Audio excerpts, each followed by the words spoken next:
And I don't really see the reason for that. First and foremost, to let you know, last week was not a dream. Charlie Kirk, my friend, is dead. And he was publicly executed. I want to make that clear. Charlie Kirk was publicly executed before the world. All right, you guys, we're going to jump right into this with no introduction. There's a lot that I would like to speak with you guys about. Can't wait to hear your feedback. A lot of lies that are being put out there, narratives that I would say are half-truths or just misrepresentations entirely.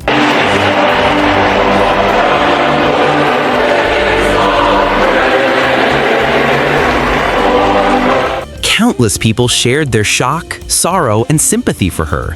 But in an instant, Candace Owens ignited social media with a statement that sent ripples through the political world. For days, Erica, Charlie's wife, had been seen as a heartbroken widow, her expression marked by grief. But now, Candace is flipping that entire image on its head. She claims the narrative doesn't add up. And this time, she isn't holding back. Candace is voicing what many have been too hesitant to say. She didn't mince words. Her focus was aimed squarely at the woman closest to Charlie Kirk. The hint of betrayal was so personal that many compared it to a shocking movie twist. And from that point on, everything spiraled. The online discussion stopped revolving around an unknown figure and instead took a darker turn, one that pointed directly inside Charlie's own home. Whispers began circulating, people dissecting odd details, questioning the timeline, and speculating about hidden motives linked to his private life. By directly challenging the Weiss version of events, Candace poured fuel on the fire of suspicion, leaving the public to wonder, is the woman everyone pitied as a grieving widow actually concealing something far more disturbing? What began as a simple mystery has now transformed into a web of doubts, where the loudest cries of sorrow might be masking the deepest secrets. The tension has reached its peak, and social media is in chaos, filled with conspiracy theories and endless accusations. And now, the question echoing in everyone's mind remains: did Charlie Kirk leave because of a powerful political force working behind the scenes? Or was this the ultimate act of betrayal, one that came from within his own home? I forgive him. That strange and haunting phrase lingered in the air after Charlie Kirk's sudden departure, and the fallout was immense. The internet erupted with fierce debates, people lost jobs, and even students were suspended for merely expressing their opinions about the incident. But then came a twist no one could have predicted, a revelation that shocked everyone watching. Rumors began circulating on online forums, claiming that while the police already had one suspect, another unexpected name had started surfacing in the discussions. And that name was none other than Charlie's wife. The same woman the world had pitied, the one portrayed as a grieving widow consumed by loss, was now being whispered about as a possible key figure in the tragedy. The very thought made many shiver. What if she wasn't just mourning, but was somehow involved in the event itself? As soon as these rumors hit the internet, chaos followed. Social media feeds went wild, conspiracy theories exploded across forums, and fans split into opposing sides, each desperate for the truth. And just when things couldn't get any more intense, Candace Owens entered the picture. Upon hearing the circulating whispers, she didn't simply add her opinion, she detonated a media firestorm on September 18th. On Instagram, Candace Owens shared a story so startling that it left people in disbelief. She openly accused others of concealing crucial details surrounding Charlie Kirk's death. Within moments, the entire narrative shifted course. Amid the growing chaos, Candace referenced a powerful image from the Bible. The young man on the cross saying, "Father, forgive them, for they know not what they do." Candace echoed that chilling line herself. I forgive him. To Candace, Charlie Kirk's death wasn't just a personal tragedy, it was evidence of something far bigger, a hidden conspiracy unfolding behind the scenes. In her view, there could be Gets shot in the neck. Yeah, that's what happened. I just want to say that he was publicly executed again before the world. The question is why, right? no other explanation. Without hesitation, Candace dove into the matter like a citizen investigator, transforming from commentator to crusader. She mobilized her millions of followers, urging them to come forward with any clues, footage, or details they might have. Candace even asked if anyone had noticed anything unusual or suspicious connected to the case, determined to uncover the truth herself. And then, things took an even stranger turn. Candace claimed that a group of students from Utah Valley had sent her a photograph, one they believed might be directly connected to the shocking incident. That single image hit the internet like a bomb. Within minutes, social media erupted once again in a frenzy no one saw coming. Candace, never one to hold back, escalated the drama further. She latched onto a bold new theory spreading across Xnet, one so daring that it instantly split public opinion. According to the rumor, just 1 hour after Charlie Kirk's death, a private jet departed from Provo. But what truly fueled the chaos was what allegedly happened next. The plane reportedly switched off its transponder mid-flight. Aviation experts quickly pointed out that such a move is almost unheard of. Online, the theories multiplied at lightning speed. Was the plane's sudden disappearance from radar merely a coincidence? Or was it tied to something far more secretive? Candace shared these claims repeatedly, amplifying the mystery and keeping the world on edge. Candace repeatedly amplified the theory on Instagram, stressing that commercial jets almost never switch off their transponders mid-flight. She even claimed to have received a message from an aviation insider confirming that such behavior violated standard procedures. The internet quickly spiraled into chaos. Speculation surged, and the story spread across every platform like wildfire. Candace's supporters hailed her as the only That young man on the cross, our Savior said,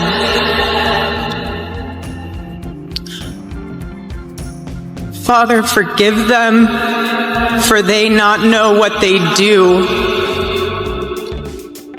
That man, that young man, I forgive. the only person bold enough to uncover a truth that mainstream media refused to touch.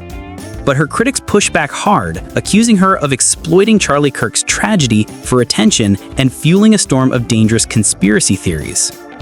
And just when the situation seemed impossible to escalate further, the story took yet another shocking turn, one few could have predicted. Whispered reports suggested that investigators were now quietly focusing their attention on Erica Kirk, Charlie's wife, as a potential person of interest. The reason? Her behavior after the incident had begun to raise serious questions. First, Erica abruptly vanished from all social media, a stark contrast to the active open presence she once maintained. And when she finally appeared in public, her demeanor was noticeably off.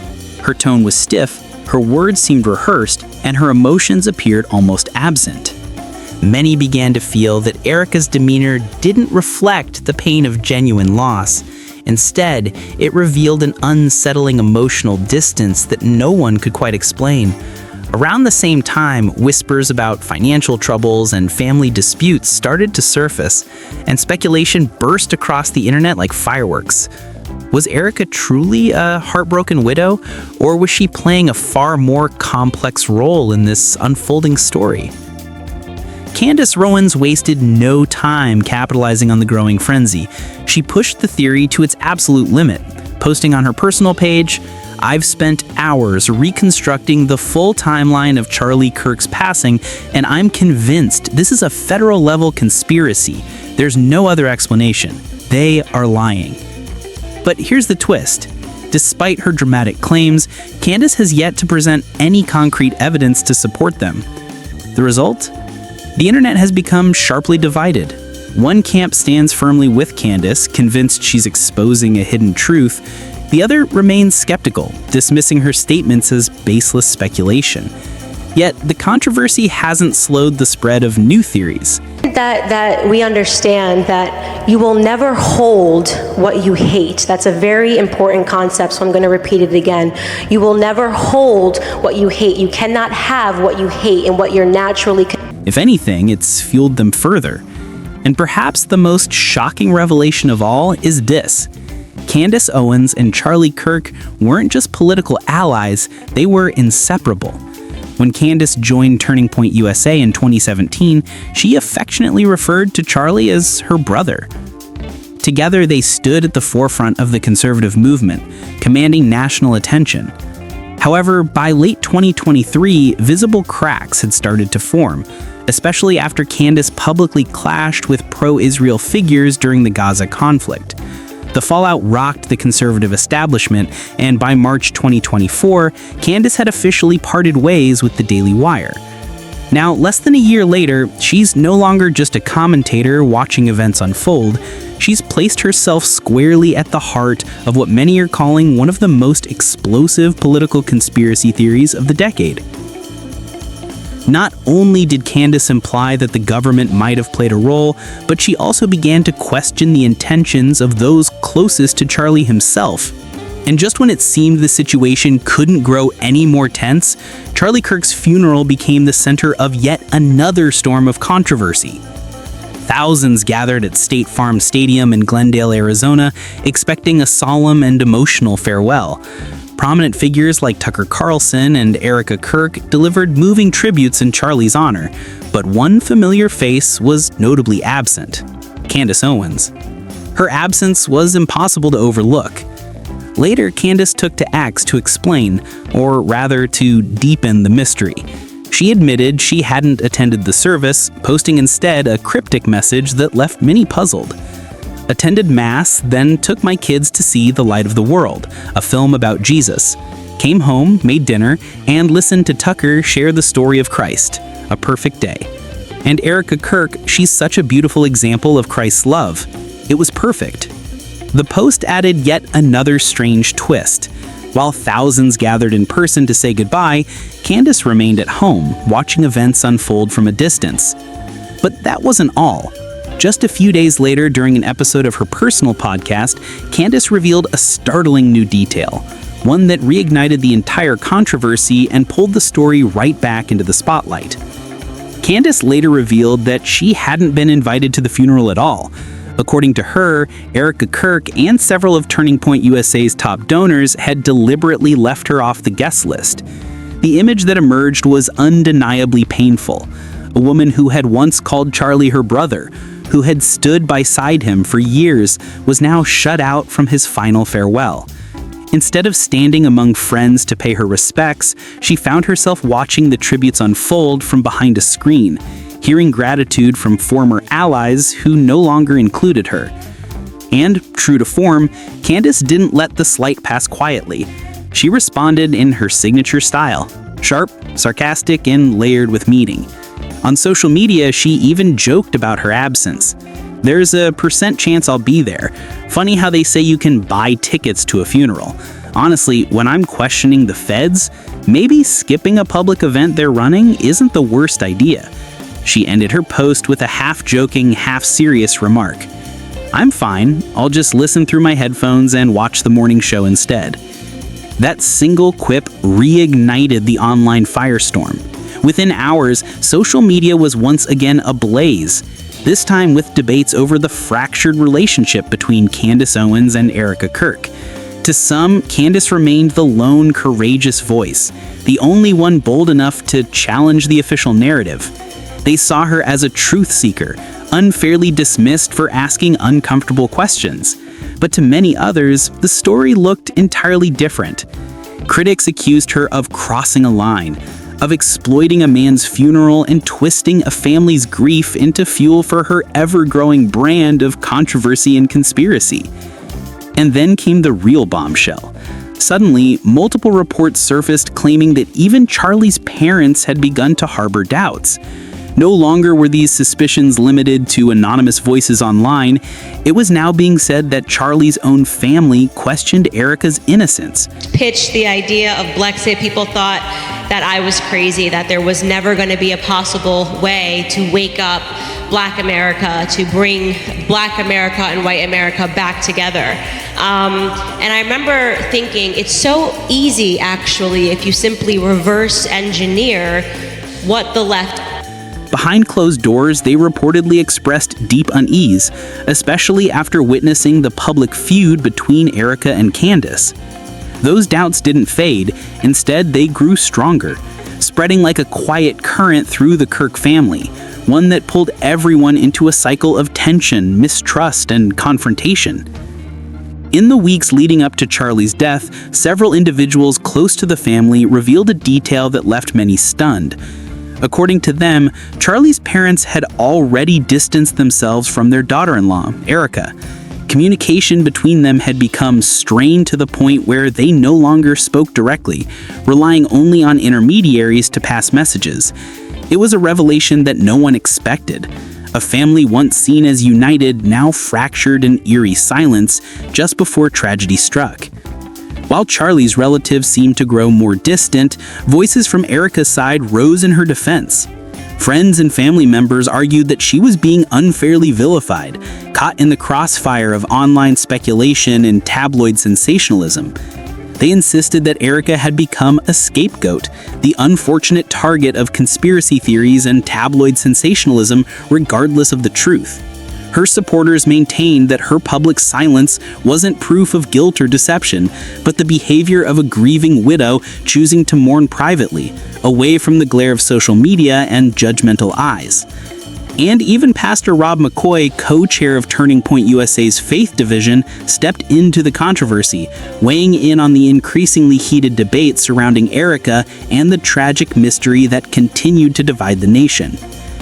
Pastor Rob McCoy finally broke his silence, not to fuel doubt, but to echo chamber, but the problem is they don't have any ideas, right? So their whole strategy is to just be disruptive, to act like toddlers until they have to be escorted out into timeout. It's ridiculous. It's not, these people are not going to be productive members of society, which is why they got upset, because they are going to get that gender studies degree. Defend the memory of his late friend, Charlie. Speaking publicly, he didn't hold back in his criticism of Candace Owens, calling her out for stoking speculation in the immediate aftermath of the tragedy. He reminded the public that while Charlie may have disagreed with Candace on certain political issues, he had never spoken ill of her nor turned his back on her. In a deeply emotional statement, McCoy wrote, "Charlie was Candace's friend, and he never gave space to gossip or rumor.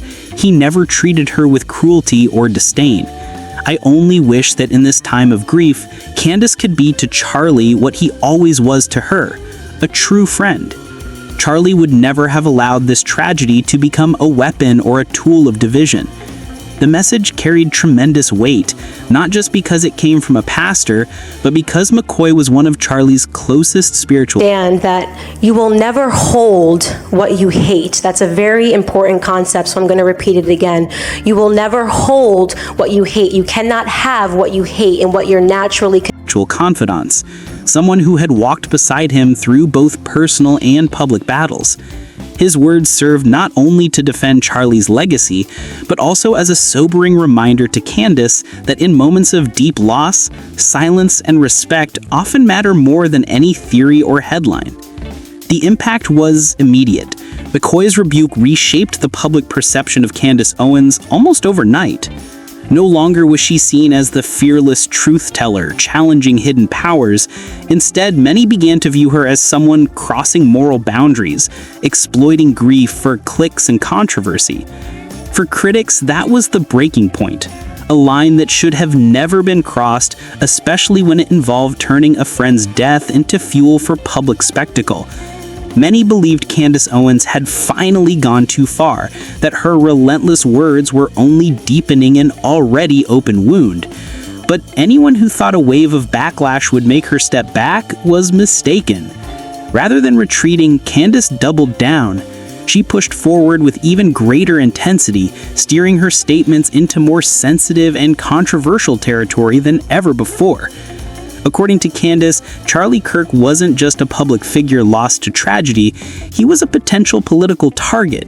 In her view, his outspoken criticism of U.S. foreign policy, especially his fiery remarks about the Gaza conflict, might have made him enemies powerful enough to silence him. Candace issued a chilling warning to her followers. Be wary. Be skeptical of anyone who tells you to stop questioning what happened to Charlie Kirk. Those words spread like wildfire, reigniting an already blazing debate. To her supporters, it was another sign of Candace's fearless resolve, proof that she was unafraid to say what others wouldn't. But to her critics, it was nothing more than another ploy, a deliberate attempt to stay in the spotlight by exploiting one of the most emotionally charged stories in American politics. Regardless of where people stood, one thing became undeniable. Candace Owens had transformed the situation. These skinny little boys come up, they're not standing up straight, you know? And I have a question. How could you possibly say, Candace Owens, that you don't see the horror of Ben Shapiro, you know? And I'm thinking, he said, oh my goodness, what I thought was reality wasn't reality. But I have to go back and tell them. I have to go back and tell the remaining 2 prisoners of what's really outside. I've now had this experience. I understand what reality is.